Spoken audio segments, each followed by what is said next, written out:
রব্বুল ইজ্জত ওয়াল জালাল বললেন, হে মুমিনগণ, যারা দুনিয়ার জমিনে মুমিন, যারা মুমিন ইমানদার, আল্লাহ রব্বুল ইজ্জত ওয়াল জালাল তাদেরকে বলে দিয়েছেন, তোমরা আল্লাহকে ভয় করো, ওয়াকুলু কাওলান সাদীদা, আর যখন কথা বলবে সঠিক কথা বলবে। আল্লাহ বুঝাতে চাইলেন ইমানদারদেরকে দুটো কাজ করো। আল্লাহ রব্বুল ইজ্জত ওয়াল জালাল এই আয়াতে ইমানদারদেরকে দুটো কাজ করতে বলেছেন। এক নাম্বার বলেছেন ইত্তাকুল্লাহ, তোমরা আল্লাহকে ভয় করো। কারে? সবাই বলেন, আওয়াজ করে বলেন, রাগ করবেন না, আমি তো আপনাদের এলাকার লোক। আপনারা যদি আল্লাহরে ভয় করেন, এখানে দোকানদারি করতে নাট বল্টু 2 নম্বর দেখে, 1 নম্বর পার্স দেখাইয়া 2 নম্বর বিক্রি করে কেডা? কথা কন না কেরে? আপনার তো 1 নম্বর দিলে আল্লাহর ভয় নাই। আপনি কইতেছেন অরিজিনাল জাপানি, দিতেছেন অরিজিনাল চায়না। কথা বলেন না কেন? তাইলে আপনি 1 নম্বর ব্যবসা, আল্লাহকে ভয় করলেন না, আপনি মিথ্যাবাদী, আপনি জাহান্নামী। আপনি মুমিন দাবি করলে 1 নম্বর কাউকে ঠকাতে পারবেন না। যারা ইসলামপুরে সদরঘাটে ব্যবসা করেন, আপনি 1 নম্বর কাপড় দেখাইয়া 2 নম্বর কেন বিক্রি করেন? এগুলা নাই? কথা বলছেন না কেন? যারা ফলের ব্যবসা করেন, আপনি বলেন 100% ফরমালিন মুক্ত, অথচ জন্মের সময় ইনজেকশন দিয়ে রাখছে। কথা বলেন না কেন? এগুলা নাই? যারা মাছের ব্যবসা করে, সবজির ব্যবসা করে, এরা যে ওই যে 6 মাস আগে ইলিশের মধ্যে ইনজেকশন দিয়ে ফ্রিজে রাখছে, বাইর করে কইতেছে এই মাত্র নদী থেকে উঠে আনছে, অত 6 মাস আগে এটা উঠেছে। কথা বলছে না কেন? এগুলা নাই? বলেন নাই? সবাই বলেন নাই? এগুলা করে যখন নামাজে জানার লোকে কেউ বাটপার ব্যবসা করে শয়তানি কইরা এখন মসজিদে এসে আমার সাথে 2 নম্বরই করতে চাও, এজন্য নামাজ কবুল হবে না। আল্লাহ বুঝাতে চাইলেন, আমাকে যদি একমাত্র ইমানদার দাবি করো, ইত্তাকুল্লাহ, 1 নম্বর আমাকে ভয় করো। কারে? আচ্ছা, আল্লাহকে ভয় করলে 2 নম্বরই করা যাবে? বলেন না কেন? আল্লাহর যদি ভয় থাকে, টুপি যদি নাও থাকে, পাঞ্জাবি যদি নাও থাকে, জুব্বা যদি নাও থাকে, কাপড় যদি নাও থাকে, লেংটা উলঙ্গ হয়েও যদি আপনি নামাজ পড়েন, আপনি জান্নাতি। সুবহানাল্লাহ বলেন। রাসূলের অনেক সাহাবী ছিলেন কাপড় নাই, একই পোশাক স্ত্রীও পরেছেন, একই পোশাক স্বামীও পরেছেন। স্বামীর নামাজের সময় স্ত্রী উলঙ্গ গড়তে, স্ত্রীর নামাজের সময় স্বামী উলঙ্গ গড়তে, কাপড় নাই, এরপরেও আল্লাহ তাদেরকে জান্নাতি বলেছেন। সুবহানাল্লাহ। আল্লাহর ভয় রাখো, পোশাক লাগবে না। কষ্ট পাচ্ছেন আমার কথা বলতে? একটু হাত দেখেন না কেন, কারা কারা কষ্ট পাচ্ছেন? কষ্ট পাইলে ওয়াজ করবো কেমনি? বেশি তো সময় নাই। তাহলে 1 নম্বর আল্লাহকে ভয় করবো। কারে? সবাই বলেন না। আল্লাহকে যদি ভয় করেন, এখানে অনেক বাবা আছেন, রাগ কইরেন না বাবা, আমারে সারা দিন গালাগালি কইরেন, রাগ কইরেন না। এখানে অনেক বাবা আছেন 10 বার হজ করেছেন, 70 বার উমরা করেছেন, সম্পত্তি বন্টন করতে নিজের ছেলেকে দিয়েছেন, নিজের মেয়েকে দেন নাই। এ কথা বলেন না কেন? আছে না নাই? আপনি জাহান্নামী, আপনি টাটকা জাহান্নামী, নির্বেজাল জাহান্নামী। আপনি নিজের মেয়েকে ঠকাইছেন, নিজের ছেলেরে দিছেন। আর অনেক বাপ আছে, মেয়েরে বলতেছে তুমি ওই যে সদরঘাটে যেটা বুড়িগঙ্গা ভাঙ্গে নিছে, এখানে তোমারে দিলাম। এটাই তো করতেছে। হারাম কাজ করা যাবে না, আল্লাহর ওয়াস্তে ঠকানো যাবে না। 2 নম্বর আল্লাহ বলছেন ওয়াকুলু কাওলান সাদীদা, আর কথা বললে সঠিক কথা বলো। কি বলো? কথা বলেন না। কতক্ষণ? কখন বলবো সঠিক কথা? সব সময়। কখন? আবার বলেন না কখন? সবাই বলেন কখন? শুধু নামাজে গিয়া সঠিক কথা বলেন, নামাজের ভিতরে সালাম ফিরানোর পরে আর সঠিক কথা থাকে না কেন? আল্লাহ রাব্বুল ইজ্জত ওয়াল জালাল বললেন 2টা কাজ করো। 1 নাম্বার যদি আমাকে ভয় করতে পারো, 2 নাম্বার যদি তোমরা সঠিক কথা বলতে পারো। কি করবেন? আল্লাহ বলেন ইউসলিহ লাকুম আমালাকুম ওয়া ইয়াগফির লাকুম যুনুবাকুম ওয়া মান ইউতি'ইল্লাহা ওয়া রাসূলাহু ফাকাদ ফাযা ফাওজান আযীমা। আল্লাহ রাব্বুল ইজ্জত ওয়াল জালাল বললেন দুনিয়ার জমিনে ও মুমিনেরা 2টা কাজ যদি ঠিকমতো করতে পারো, 1 নাম্বার আল্লাহকে যদি ঠিকমতো ভয় করতে পারো, 2 নম্বর সঠিক কথা যদি বলতে পারো, যা বলছি সত্য বলছি, একমাত্র আল্লাহকে ভয় করলাম, 2 কাজ যদি ঠিকমতো করতে পারো, আল্লাহ রাব্বুল ইজ্জত ওয়াল জালাল বলেছেন 1 নম্বর যেই পুরস্কার, ইউসলিহ লাকুম আমালাকুম। আল্লাহ রাব্বুল ইজ্জত ওয়াল জালাল বললেন তিনি আমাদের আমলগুলোকে সংশোধন করে দিবেন। কান সুবহানাল্লাহ। আল্লাহ রাব্বুল ইজ্জত ওয়াল জালাল বললেন 1 নম্বরে তিনি আমল সংশোধন করে দিবেন। আমাদের আমলের ভিতরে বিদআত আছে, আমলের ভিতরে শিরকি আছে, কুফরি আছে। আল্লাহ বললেন 2 কাজ করো, 1 নম্বর আমাকে ভয় করো, 2 নম্বর সঠিক কথা বলো। 2টা কাজ যদি ঠিক মতো করতে পারো, আল্লাহ রাব্বুল ইজ্জত ওয়াল জালাল বললেন দুনিয়ায় যে পুরস্কার দিব 1 নম্বর হলো আমাদের সকল আমলের ভিতরে যত ভুল ত্রুটি আছে আল্লাহ তাআলা নিজ দায়িত্বে ক্ষমা করে সংশোধন করে দিবেন। কান সুবহানাল্লাহ। 2 নম্বর আল্লাহ বললেন 1 নম্বর তো আমল ঠিক করে দিলাম। আমল কেমন? নামাজের রুকু ঠিক হয় নাই, সেজদা ঠিক হয় নাই, ওযু ঠিক হয় নাই, মুসাফা ঠিক হয় নাই, ইবাদত ঠিক হয় নাই। ইবাদতের মধ্যে আমাদের যত ভুল ভ্রান্তি ছিল আল্লাহ বলছেন ঠিক করে দেবেন। 2 নম্বর আল্লাহ রাব্বুল ইজ্জত ওয়াল জালাল বললেন 2 নম্বর যেই পুরস্কার আমি দেব, তোমাদের আচরণের ভিতরে যত সমস্যা আছে আমি আল্লাহ তোমাদের ব্যবহার এবং আচরণের ভিতরে যত অন্যায় ছিল সবগুলাকে নিজ দায়িত্বে সংশোধনের ওয়াদা দিলাম। সুবহানাল্লাহ বলেন। তাহলে 2 নম্বর হলো আমাদের আচরণ। আচরণ বুঝেননি? আচরণ বুঝেননি, ব্যবহার বুঝেননি? কথা বলছেন না কেন? ব্যবহার বুঝেননি আপনারা? কাউরে রাস্তায় চলার পর ধাক্কা মারি ফালায় গেছেন, মুরব্বীর জুতে 1 ধাক্কা দিছে একবারে ফুটবলের মতো মসজিদের এই কর্নার থেকে ওই কর্নার। আছে না নাই? বাবার সাথে রাগ করে কথাবার্তা বলে, মায়ের সাথে কথাবার্তা বলে, এমন সন্তান মনে হয় এলাকায় নাই? এমন সন্তানের সমাজে আছে। মা বাপ কষ্ট করে তার শরীরের ঘামকে রক্তকে পানি করে সন্তানকে লালন পালন করিয়েছে, পড়িয়েছে। এই সন্তান স্টাবলিশড হয়ে এডুকেটেড হয়ে বাড়ি গাড়ির মালিক হয়ে মা বাপকে আর চিনে না, মা বাপকে বৃদ্ধাশ্রমে দিয়ে দেয়। আছে না নাই? আছে না নাই? কিন্তু আমি আল্লাহ পাকের জাত ও সিফাতের কসম করে বলতে পারি এই সমাজের সবগুলা বৃদ্ধাশ্রম খুঁজে দেখেন, একটা বৃদ্ধাশ্রমে কোনো মসজিদের ইমাম, মুয়াজ্জিন, খাদেমের কোনো মা বাপকে পাবেন না ইনশাআল্লাহ। ঠিক কিনা বলেন? তারা মা বাপকে কষ্ট করে খাওয়াবে, এরপরে বৃদ্ধাশ্রমে দিবে না, কারণ তাদের ভিতরে আছে আল্লাহর ভয়। কার ভয়? সুতরাং আমরা যদি আল্লাহকে ভয় করতে পারি আর আমরা যদি ঠিক মতো সঠিক কথা বলতে পারি, 1 নম্বর আমাদের আমলের ভুল ত্রুটি ক্ষমা করে দিবেন কে? সবাই বলেন। 2 নম্বর আমাদের আচরণকে সংশোধন করে দিবেন কে? 3 নম্বর আল্লাহ রাব্বুল ইজ্জত ওয়াল জালাল বললেন, এরপর আল্লাহ রাব্বুল ইজ্জত ওয়াল জালাল বললেন ওয়ায়াগফির লাকুম যুনুবাকুম। দুনিয়ার জমিনে চলার পথে যত গুনাহ করেছো বান্দা, প্রত্যেকটা শ্বাস নিতে যত গুনাহ করেছো, জাগ্রত থেকে যত গুনাহ করেছো, ঘুমিয়ে যাওয়ার পরে গুনাহ করেছো, ঘুম থেকে জাগ্রত হয়ে গুনাহ করেছো, চিন্তার গুনাহ, চোখের গুনাহ, কানের গুনাহ, নাকের গুনাহ, নফসানিয়তের গুনাহ, খাহিসাতের গুনাহ, চরিত্রের গুনাহ। আল্লাহ তাআলা জানিয়ে দিলেন বান্দারে দুনিয়ার জমিনে চলার পথে যত গুনাহ করেছো আমি আল্লাহ তোমাদের সবগুলা পাপকে ক্ষমা করে দেওয়ার ওয়াদা দিলাম। সুবহানাল্লাহ জোরে বলেন না। শুধুমাত্র 2টা কাজ, আল্লাহকে ভয় করো, সঠিক কথা বলো। 1 নম্বর পুরস্কার আল্লাহ বলেছেন আমলকে সংশোধন করবেন, 2 নম্বর আচরণ সংশোধন করবেন, 3 নম্বর পাপ কাজ সমূহকে ক্ষমা করে দিবেন। সুবহানাল্লাহ বলেন। আর কিছু লাগেনি বলেন? এরপর আল্লাহ রাব্বুল ইজ্জত ওয়াল জালাল আরো বলেছেন, পরের শব্দগুলো সুন্দর করে বললেন ওয়ামান ইউতিইল্লাহ ওয়া রাসূলাহু ফাকাদ ফাযা ফাওজান আযীমা।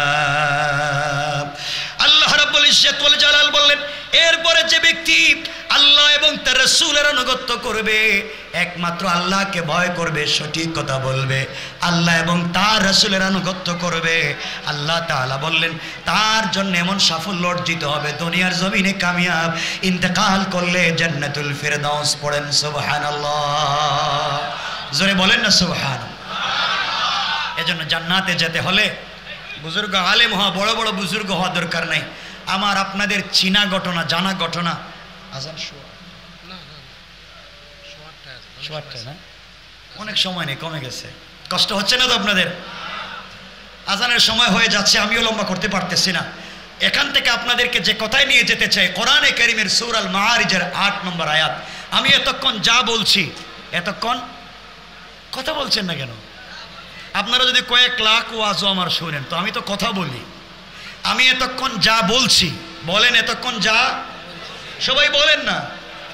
আপনারা যদি আমার কথা বিশ্বাস না করেন, আপনারা যদি আমার কথা না মানেন, যাদের কানে আমার আওয়াজ যায়, যদি আপনারা আমার কথা না শুনেন, যদি আপনারা আমার কথা বিশ্বাস না করেন, রব বলেছেন কোরআনে কারীমের সূরা আল মাআরিজের 8 নম্বর আয়াতে, ইয়াউমা তাকুনুস সামাউ কাল মুহুল, যেদিন আসমান বিগলিত তামার মতো ফুটা ফুটা হয়ে পড়বে।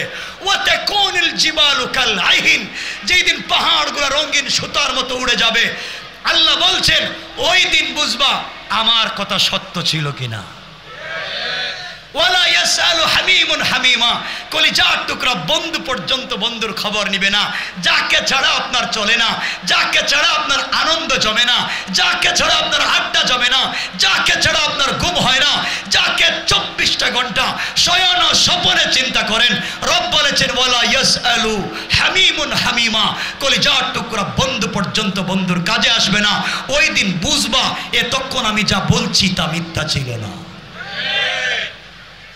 শেষ না।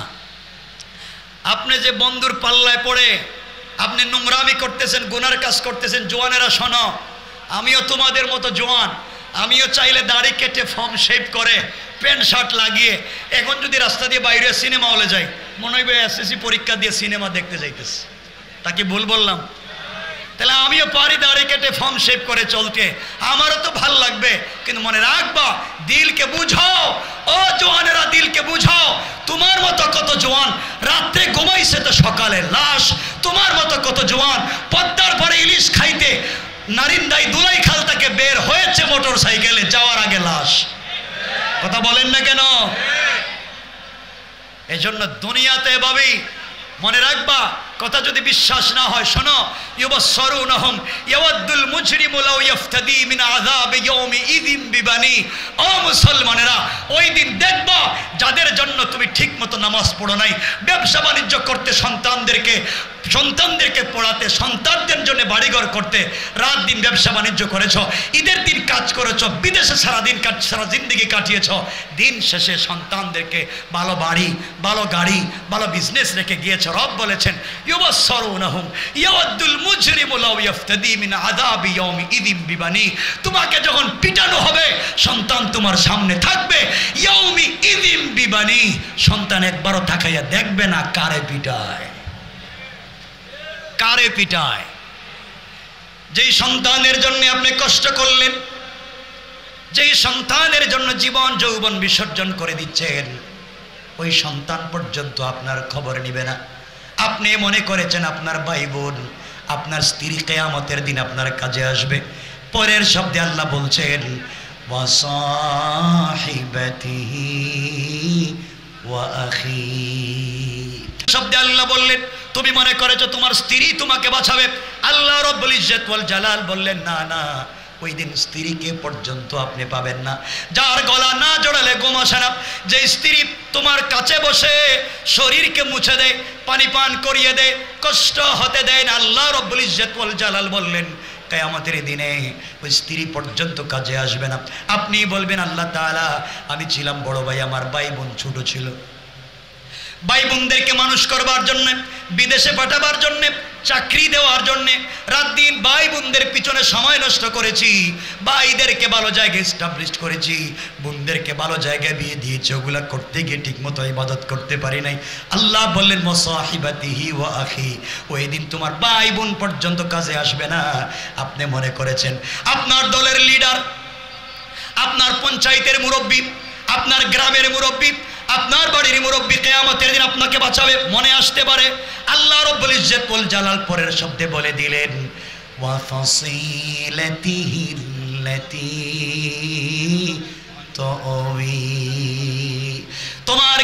মুরব্বী, তোমার পঞ্চায়েতের মুরব্বী, তোমার দলের মুরব্বী, তোমার মুরব্বী কিয়ামতের দিন তোমাকে বাঁচাতে পারবে না। তোমাকে নির্যাতন করা হলে তোমাকে বাঁচাতে পারবে না। এখন তুমি বলবা আল্লাহ তাআলা সন্তানরা আমার কাজে আসলো না, আমার মা বাবা কাজে আসলো না, আমার স্ত্রী সন্তান আমার ভাই বোন কাজে আসলো না, আমার দলের লিডার, পঞ্চায়েতের মুরব্বী, এলাকার মুরব্বী, আমার গোষ্ঠীর মুরব্বী আমার কাজে আসলো না, এখন কেমনে বাঁচি? আল্লাহ বলেন আর কি আমাকে দিবে? গোলাম বলবে ওয়ামান ফিল আরদি জামিআন সুম্মা ইউনজি। গোলাম বলবে আল্লাহ তাআলা আসমান জমিনে যত সম্পদ দেখা যায় সব তোমাকে দিয়ে দিলাম, বিনিময় তুমি আজকে আমাকে বাঁচাইয়া দাও। যেই সন্তানের জন্য কষ্ট করলাম, আজ আমার সন্তান আমার কাজে আসলো না। যেই স্ত্রীর অর্নামেন্টস আর জুয়েলারির জন্য এত কষ্ট করেছি, আজ স্ত্রীও কাজে আসলো না। যেই ভাই বোনের জন্য কষ্ট করেছি, তারাও কাজে আসলো না।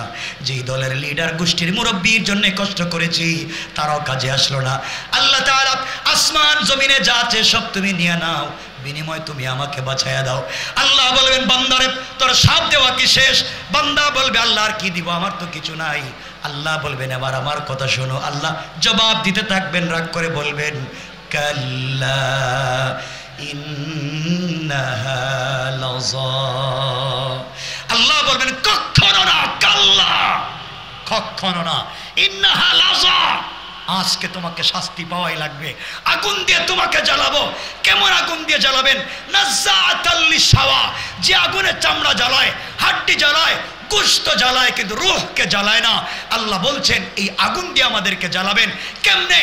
আল্লাহ বলছে, বুঝাতে চাইলেন 19 জন ফেরেশতা দিয়া 1 লক্ষ জীবন্ত বকরির বাচ্চাকে মাথা নিচের দিকে করে পা উপর দিকে উঠাইয়া জীবন্ত বকরির বাচ্চার শরীর থেকে টাইনা টাইনা চামড়া নামিয়ে দিলে যেই কষ্ট হয়, আল্লাহ বলছেন 19 জন ফেরেশতা দিয়া তোমাকে আমাকেও মাথা নিচের দিকে করে পা উপর দিকে উঠাইয়া টাইনা টাইনা চামড়া নামাবেন। নাউজুবিল্লাহ বললেন না? বলেন না নাউজুবিল্লাহ বলেন না? আমরা কেমন বিপদে পড়তে চাই? কথা বলেন চাই?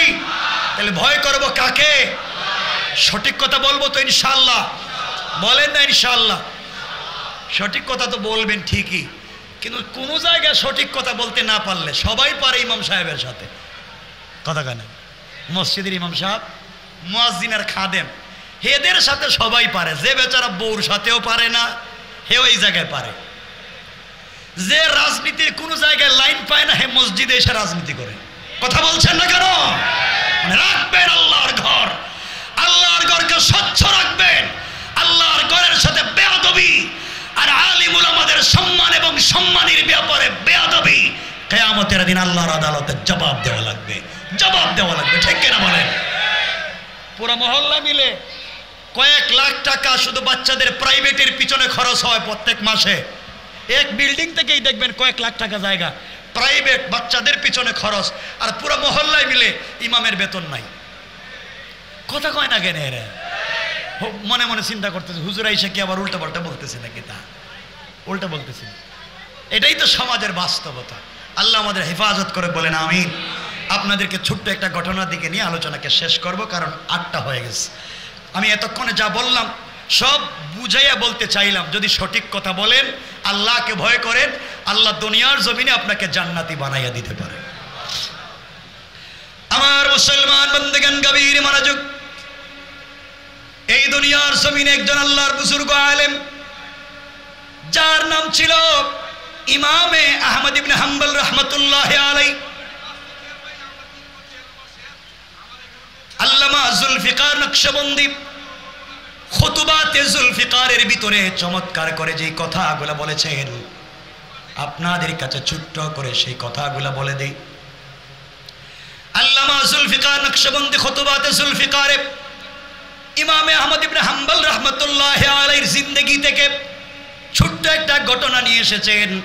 সেদিকে আপনাদেরকে বুঝাতে চাই সমাজ কত নোংরা, কেমনে নিজেকে বাঁচাতে হবে। কথাগুলো শোনেন, কথাগুলো শোনেন। 4 মযহবের এক মযহব, আমরা যে বাহ্যিকভাবে 4 মযহবকে চিনি, হানাফি মযহব, শাফিঈ মযহব, মালিকি মযহব, হাম্বলি মযহব, আমরা যে 4 মযহব চিনি, এই চার মযহবের এক মযহবের ইমামে আহমদ ইবনে হাম্বল রাহমাতুল্লাহি আলাইহি। ইমামে আহমদ ইবনে হাম্বল এত বড় বুজুর্গ আলেম, যার জিন্দগিতে 99 বারের বেশি আল্লাহর রাসূলকে স্বপ্নে দেখেছেন। আল্লাহু আকবার বলেন। ইমামে আহমদ ইবনে হাম্বল এত বড় বুজুর্গের নাম, যিনি একটা রাত্রে কোরআনের একটা আয়াত থেকে 100-র বেশি মাসআলা বের করতে পারতেন। কোন সুবহানাল্লাহ। ইমামে আহমদ ইবনে হাম্বল এত বড় বুজুর্গের নাম, যিনি খালকে কোরআনের মাসআলায় তার জামানায় কোরআন মখলুক নাকি মখলুক না এই কথার উপরে যখন ঝগড়া শুরু হয়ে গেল, বাদশাহ তাকে নির্যাতন করলো, শরীর থেকে চামড়া উঠিয়ে দিল, ফিনকি দিয়ে রক্ত বের হয়েছে, হাড্ডিতে লেগে গিয়েছে। ইমামে আহমদ ইবনে হাম্বল সাকারাত শুরু হয়ে যায়, এরপরেও 1 মিনিটের জন্য সত্য কথা ছেড়ে দেয় না। এই ইমামে আহমদ ইবনে হাম্বল রাহমাতুল্লাহি আলাইহি, যার সিনার ভিতরে লক্ষ লক্ষ হাদিস মুখস্থ ছিল, এই দুনিয়ার জমিনে সবথেকে বড় হাদিসের কিতাব যার নাম মুসনাদে ইমামে আহমদ ইবনে হাম্বল রাহমাতুল্লাহি আলাইহি, এই কিতাবটার সংকলন করেছেন তিনি। এত বড় বুজুর্গ আলেম যখন রাস্তা দিয়ে হাঁটতেন, তার চিন্তাই থাকতো তার সমূহ সম্পত্তি কাউকে দিয়ে দিবে যদি জানতে পারে একটা মাসআলা, একটা হাদিস কারো কাছে আছে জানতে পারলে 1000 মাইল পর্যন্ত হেঁটে গিয়ে ওই হাদিস সংগ্রহ করতে তার কোনো কষ্ট হয় না। আমার বন্ধুগণ, কথাগুলো দিল দিয়ে শোনেন, কি বুঝাতে চাই। 2 হাত জোড় করে বলছি ভাই, কেউ রাগ করবেন না, কথাগুলো বুঝেন। ইমামে আহমদ ইবনে হাম্বল রাহমাতুল্লাহি আলাইহি হাদিস সংগ্রহ করবার জন্য একদিন ঘর থেকে বের হলেন, লম্বা পথ চলতে লাগলেন। দীর্ঘ পথ চলতে চলতে সন্ধ্যা হয়ে গেল, এমন একটা এলাকায় পৌঁছে গেলেন যে এলাকায় যাওয়ার পরে আর তিনি ব্যাক করতে পারবেন না। সন্ধ্যা হয়ে গিয়েছে, ব্যাক করে যদি নিজের গ্রামে আসতে চান সারা রাত চলে যাবে, ফজর হয়ে যাবে, সারা রাত ক্লান্ত মানুষ, মুরব্বী বৃদ্ধ মানুষ হাঁটতে পারবেন না। চিন্তা করলেন, কনকনে শীতের রাত্র, অন্ধকার, রিমঝিম বাতাস, কুয়াশা পড়েছে, আমি যদি সফর শুরু করি যেতে পারবো না। রাত্র যেহেতু হয়ে গিয়েছে, যে এলাকায় রাত্র হয়েছে ওই এলাকার কোন মহল্লায় কোন মসজিদে আজকে মাগরিবের নামাজ পড়ে ফেলি। মাগরিবের নামাজ পড়ে ওই মসজিদে ইশার সালাত আদায় করব, ওই মসজিদে ফজরের মুসল্লি হয়ে যাব, ফজরের নামাজ পড়ে আবার হাঁটা শুরু করব, সন্ধ্যার আগে আগে নিজের বাড়িতে চলে যাব। এই চিন্তা করে ইমামে আহমদ ইবনে হাম্বল রাহমাতুল্লাহি আলাইহি এলাকার একটা মসজিদে মাগরিবের সালাত আদায় করলেন। মাগরিবের সালাত আদায় করে মসজিদের কর্নারে বসে আল্লাহর নামের জিকির শুরু করে দিলেন। কি বুঝাতে চাই দিল দিয়ে শোনেন। আল্লাহর নামের জিকির করতে লাগলেন। ইশার সময় হয়ে গেল, এই মসজিদে ইশার সালাত তিনি আদায় করলেন। ইশার সালাত আদায় করে ইমামে আহমদ ইবনে হাম্বল আবার মসজিদের কর্নারে ইবাদতে লেগে গেলেন, তাসবিহ পড়তে লাগলেন, জিকির করতে লাগলেন। সব মুসল্লি চলে গিয়েছে, ইমামে আহমদ ইবনে হাম্বল যান না। সবাই দেখলো সব মুসল্লি চলে গেল, ইমামে আহমদ ইবনে হাম্বল রাহমাতুল্লাহি আলাইহি যায় না। মসজিদের খাদেম, মসজিদের ইমাম মুয়াজ্জিন অথবা মসজিদের স্টাফ, মসজিদের কমিটি, মুসল্লি যে কেউ ডাক দিয়ে বলতে লাগলো, আঙ্কেল কে আপনাকে চিনতে পারলাম না, আপনি মসজিদ থেকে বের হয়ে যান না। আমাদের দায়িত্ব হলো, আমাদের কাজ হলো, আমাদের মসজিদ ইশার সালাতের পরে রাত্রবেলা থাকবার কোনো বিধান নাই, নিয়ম নাই। আপনি মসজিদ থেকে অন্যত্র চলে যান, কেনই বা রাত্রবেলা এখানে থাকবেন? ইমামে আহমদ ইবনে হাম্বল বুঝাতে চাইলেন, বাবা আমার বাড়ি এলাকায় না, আমার বাড়ি অনেক দূরে, অনেক দূর থেকে সফর করে এসেছি, রাত্রবেলা যাওয়ার মতো কোনো সুযোগ নাই। এই রাত্র আপনাদের মসজিদে কাটিয়ে দিতে চাই, ফজরের সময় ফজরের নামাজ পড়ে চলে যাব। এলাকার কাউকে আমি চিনি না, কেউ আমাকে চিনি না, আমি পথিক মুসাফির, রাত্রবেলা মসজিদে থাকতে দাও, সকাল হয়ে গেলে চলে যাব। কেউ কোনো কথা শুনতে চায় না, কোনো কথাই শুনতে চায় না। আপনি আমাদের মসজিদে থাকতে পারবেন না। এক পর্যায়ে ইমামে আহমদ ইবনে হাম্বল রাহমাতুল্লাহি আলাইহিকে মসজিদ থেকে গাট্টি সহ বের করে দিল। মসজিদ থেকে বের হয়ে জমানার সব থেকে বড় বুজুর্গ আলেম, যার সিনার ভিতরে লক্ষ লক্ষ হাদিস, রাসূলে পাককে 99 বারের বেশি স্বপ্নে দেখলেন, এই লোকটা হেঁটে যায়, একবারের জন্য নিজের পরিচয় দিলেন না, আমি ইমামে আহমদ ইবনে হাম্বল। হেঁটে হেঁটে চলে যাচ্ছেন, একবার পরিচয় দিলেন না। তিনি যদি মহল্লা বলতেন, আমি ইমামে আহমদ ইবনে হাম্বল। এই পরিচয়টুকুন যদি দিতেন, এলাকার মানুষ লাইন ধরে ফেলতো মুসাফা করার জন্য, খিদমত করবার জন্য। কার বাড়িতে নিয়ে যাবে, কে নাস্তা করাবে, কে হাদিয়া দিবে, কে খিদমত করবে, এই জন্য পুরা এলাকার পুরা দেশের মানুষ লাইন ধরতো। কিন্তু ইমামে আহমদ ইবনে হাম্বল এত বড় বুজুর্গ, নিজের পরিচয় দিলেন না। আর আমরা যদি ওই জায়গায় থাকতাম, আমাদেরকে বের করে দিত, কার্ড বের করে বলতাম, দেখেন তো আমার চিনেননি, আমি কত বড় বল্টু। পুরা দুনিয়ার মানুষ আমারে চিনে, আর আপনারা আমার বাইর করে দিলেন, আপনারা আমার চিনেন আমি কে। এই জন্য আজকে আমাদের দোয়া, আমাদের নসিহা, আমাদের কথা আজকে কাজে লাগে না, কারণ এই দিলটা আমাদের ঠিক নাই। কথা বলছেন না কেন? ইমামে আহমদ ইবনে হাম্বল রাহমাতুল্লাহি আলাইহি বের হয়ে গেলেন, কাঁপতে লাগলেন, শীতে ঠান্ডায় কাঁপতে লাগলেন বুড়া মানুষ। দীর্ঘ পথ চলবার পরে একটা বাজারে গিয়ে পৌঁছলেন। বাজারের সবগুলো দোকান বন্ধ হয়ে গিয়েছে, গভীর রাত্র। হাঁটতে হাঁটতে কিছু দূর যাওয়ার পরে দেখেন বাজারের মধ্যে ওখানে ছোট্ট একটা দোকান খোলা। আস্তে আস্তে দোকানের কাছে পৌঁছে গেলেন। দোকানের কাছে গিয়ে দেখলেন এক জওয়ান। ও জওয়ানেরা শোনো, তোমার জওয়ানি আছে, জওয়ানির কারণে জেনা করো, জওয়ানি আছে শয়তানি বদমাইশি নাফরমানি করো। আর জওয়ান বয়সে সাহাবায়ে কেরাম কি করেছেন, জওয়ান বয়সে বুজুর্গ আলেমেরা কি করেছেন, একটু শোনো। সংক্ষেপ করে বলছি, একটু শোনো। ইমামে আহমদ ইবনে হাম্বল রাহমাতুল্লাহি আলাইহি দোকানের কাছে গিয়ে দেখেন একটা জওয়ান দোকানের ভিতরে বসে আছে। দোকানের ভিতরে চুলার ভিতরে আগুন জ্বলে। কাছে গিয়ে জিজ্ঞাসা করলেন, জওয়ান, পুরা বাজারের সবগুলা দোকান বন্ধ, তোমার দোকান দেখি খোলা। জওয়ান ডাক দিয়ে বলছে, আঙ্কেল আপনাকে চিনলাম না। এই বাজারে সকল দোকানই ফজরের পরে দোকান খুলে সন্ধ্যার সময় বন্ধ করে দেয়, আর একমাত্র আমি দোকানদার সন্ধ্যার পরে দোকান খুলি, ফজরের সময় বন্ধ করে দিই। সারা রাত এই দোকানে কয়েক টাকা রুটি বিক্রি করি। এই কারণে এই রুটি বিক্রির মাধ্যমে আল্লাহ আমার দিন চালায়। পড়েন সুবহানাল্লাহ। ইমামে আহমদ ইবনে হাম্বল বলেন, জওয়ান রে, তোমার দোকান যদি সারা রাত খোলা থাকে, আমি একজন পথিক মুসাফির, আমার যাওয়ার জায়গা নাই। তোমার দোকানে যেহেতু চুলার ভিতরে আগুন জ্বলে, দোকানের বাহিরে দাঁড়িয়ে দাঁড়িয়ে চুলার থেকে কি আগুন পোহাতে পারবো, তাপ লাগাতে পারবো, এর মাধ্যমে বুড়া মানুষ শরীর থেকে কিছু ঠান্ডা দূর হয়ে যাবে। ডাক দিয়ে জওয়ান বলছে, আঙ্কেল কে, আপনাকে চিনতে পারলাম না। গভীর রজনীতে আপনি আমার দোকানের সামনে এসেছেন। সারা রাত আমি দোকানে থাকবো, আপনি বাহিরে থাকবার দরকার নাই, আপনি দোকানের ভিতরে বসেন। আমি যখন দোকান বন্ধ করে দিব আপনিও চলে যাবেন, আমিও চলে যাব। এখানে আমার মূল কথা, ইমামে আহমদ ইবনে হাম্বল নিজের পরিচয় দিলেন না, দোকানের ভিতরে ঢুকে গেলেন। দোকানের ভিতরে যাওয়ার পরে আজীব কারবার, আশ্চর্য কারবার তার চোখে পড়েছে। ইমামে আহমদ ইবনে হাম্বল দেখেন, জওয়ান যখন রুটি তৈরি করে, রুটি তৈরি করবার জন্য যখন খামির বানায়, খামির বানানোর সময় পড়ে আস্তাগফিরুল্লাহ। খামির তৈরি করে যখন বল বানায় পড়ে আস্তাগফিরুল্লাহ। রুটি যখন তৈরি করে তখন পড়ে আস্তাগফিরুল্লাহ। রুটিটা যখন চুলার ভিতরে দেয় তখন পড়ে আস্তাগফিরুল্লাহ। চুলার থেকে রুটি উঠিয়ে নির্ধারিত জায়গায় যখন রাখে, জওয়ান পড়ে আস্তাগফিরুল্লাহ।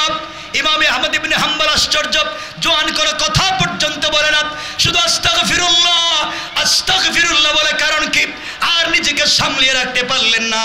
এবার জওয়ানকে ডাক দিয়ে বললেন, জওয়ান তোমার কাছে আমি জানতে চাই, বাবা তুমি বলো না, কোনো কথাই বলছো না, শুধু আস্তাগফিরুল্লাহ আস্তাগফিরুল্লাহ বলছো, ব্যাপার কি? জওয়ান বলছে, আঙ্কেল আপনি বুঝবেন না, এখানে আমি দোকানদারি করি দীর্ঘদিন থেকে, আস্তাগফিরুল্লাহর ইবাদত করে যাই, আস্তাগফিরুল্লাহর জিকির আমি করে যাই। এই আস্তাগফিরুল্লাহর কারণে আল্লাহ তাআলা আমাকে যা দিয়েছেন, আমার মনে হয় এই পৃথিবীর কোনো মানুষ তা পায় না। আমি ছোট্ট শিয়াম এই কথাটাই বলে আলোচনা শেষ করতে চাই। দিন শেষে আপনাদেরকে আস্তাগফিরুল্লাহটা পড়াইয়া যেতে চাই। আমার বন্ধুগণ, কষ্ট হচ্ছে না তো? কথাগুলো দিল দিয়ে শোনেন। এক পর্যায়ে জওয়ানকে বললেন, জওয়ান বলো তুমি আস্তাগফিরুল্লাহ কেন বলো? ও জওয়ানেরা, ও মুরব্বী বাবারা, দুহাত জোড় করে বলছি, তোমাদের পা দেও, আমি পায়ে ধরে বলছি, আল্লাহর ওয়াস্তে আমার এই কথাটাকে মনে রাখবা। জওয়ান ডাক দিয়ে বলছে, আঙ্কেল আমি এখানে 32টা বছর থেকে আস্তাগফিরুল্লাহর ইবাদত করি, 32টা বছর থেকে এখানে রাত্রবেলা কয়েক টাকার রুটি বিক্রি করি ঝুপড়ি করে। এই দোকানের ভিতরে গভীর রাত্রে রাত্রবেলা কয়েক টাকা রুটি বিক্রি করি, এই রুটি বিক্রি করা টাকা 32টা বছর থেকে এখানে দোকানদারি করি, 32টা বছর থেকে জিকির করি, এর বিনিময়ে আল্লাহ তাআলা আমাকে দিয়েছেন, এত কিছু দিয়েছেন। 32টা বছরের ভিতরে আমার শরীরে জ্বর সর্দি কাশির মতো কোনো রোগ হয় না। ও আঙ্কেল, আপনাকে চিনলাম না। 32টা বছর থেকে এই জায়গার মধ্যে আমি দোকানদারি করি আর আস্তাগফিরুল্লাহর জিকির করে যাই, বিনিময়ে আল্লাহ তাআলা আমার হায়াতে বারাকা দিয়েছেন। আমার বয়সী আমার বন্ধু অনেকে ইন্তেকাল করেছে, এই দুনিয়ার জমিনে নাই, কিন্তু আস্তাগফিরুল্লাহ আস্তাগফিরুল্লাহ বলবার কারণে আল্লাহ তাআলা 32 বছর থেকে আমার হায়াতে বারাকা দান করেছেন। কান সুবহানাল্লাহ। ইমাম আহমদ ইবনে হাম্বল আশ্চর্য, তার হায়াতে বরকত হয়ে গিয়েছে, সুস্থতার বরকত হয়েছে। এবার জানতে চাইলেন আস্তাগফিরুল্লাহ বলে বলে কি পেয়েছ? জোয়ান বলছে, আঙ্কেল এবার শোনেন, 32টা বছর থেকে গভীর রাত্রে আস্তাগফিরুল্লাহ পড়ে যায়, এই কারণে আল্লাহ আমাকে কি দিয়েছেন, আমার ঘরে 50 জনের বেশি ফ্যামিলি মেম্বার, 50 জনের বেশি ফ্যামিলির সদস্য। গভীর রাত্রে এখানে এই দোকানে কয়েক টাকা রুটি বিক্রি করি মাত্র, ওই টাকা দিয়া 50 জনের ফ্যামিলিকে আমি চালাই।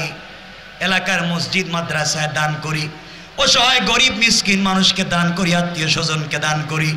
মাস শেষে তো দান খয়রাত করার পরও দেখা যায় মাস শেষ হয়ে গেলে আমার পকেট থেকে টাকা শেষ হয়ে যায় না। আল্লাহ আমার রিজিকে বারাকা দিয়েছেন।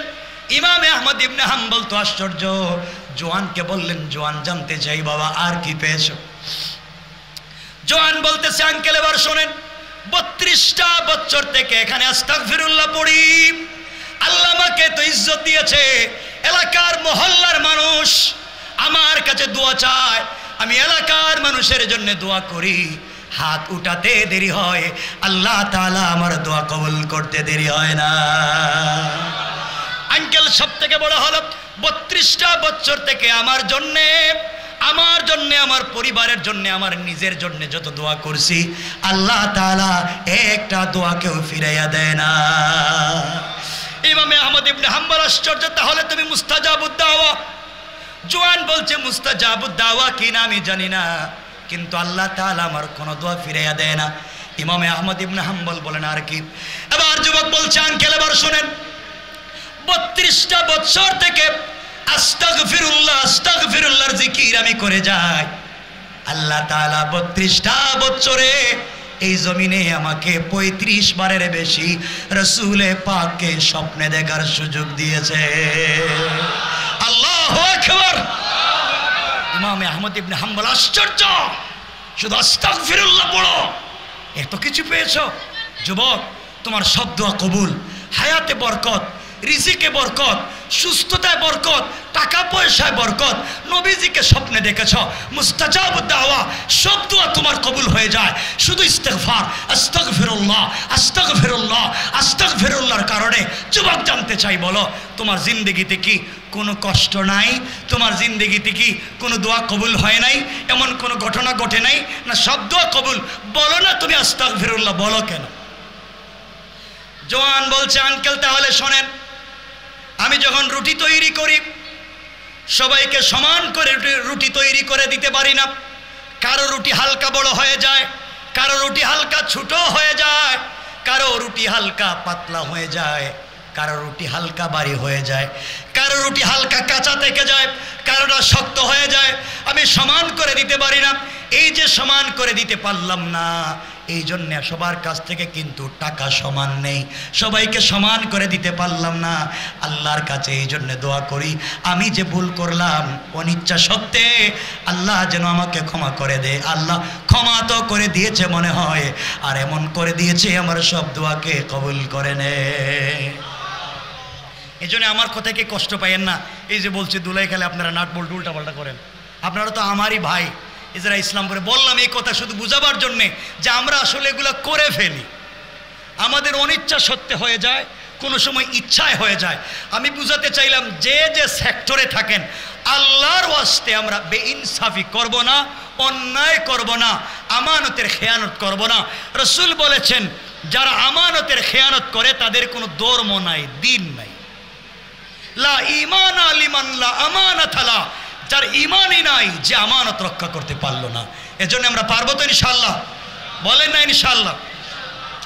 1-2 মিনিট আছেই মাত্র, 1 মিনিট। আমার বন্ধুগণ কথা শেষ।